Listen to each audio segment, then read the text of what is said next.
fight fans. We're here at Nassau Coliseum for the live weigh-in for Arias and Daniel Jacobs.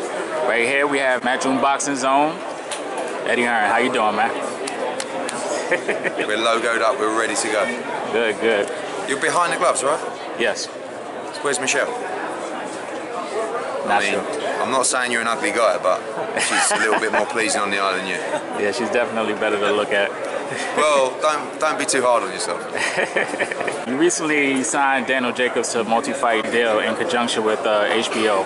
What do you feel he brings to the table that can bring the masses? Well, I think number one, I think he's one of the best middleweights in the division, if not the best middleweight division. Unbelievable pedigree, unbelievable skill. You know, but outside of that, he looks $1 million. He talks $1 million. Obviously, everyone knows the backstory as well. I think he's a star. You know, I think he's someone that should be a superstar in the sport of boxing. Isn't yet. We're going to get him active again. We're going to raise his profile. But he has a tough fight tomorrow night. This guy Arias is going to bring it, you know, and it's going to be a lot of fun. I think it's a really solid fight. I'm looking for Jacobs to really turn on the style and show us how good he is. Do you have a specific plan put into place to get him back to supremacy? Well, I think when we looked at, you know, when we signed Daniel Jacobs, we looked at the winner of the Triple G against Canelo fight. Obviously, that looks like there might be a rematch. Right. I said to Tom Loeffler, listen, if you don't get the rematch, mate, we'd love to do, the Jacobs rematch. Now you've got Saunders against Lemieux in December. Jacobs could face the winner there.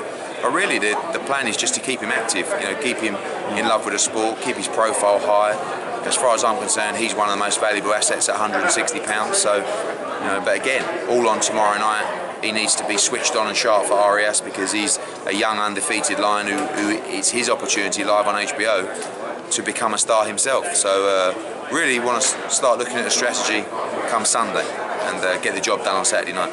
Now I have to ask you one Anthony Joshua question. You can ask me anything you want. All right. Well, I understand both sides of the coin.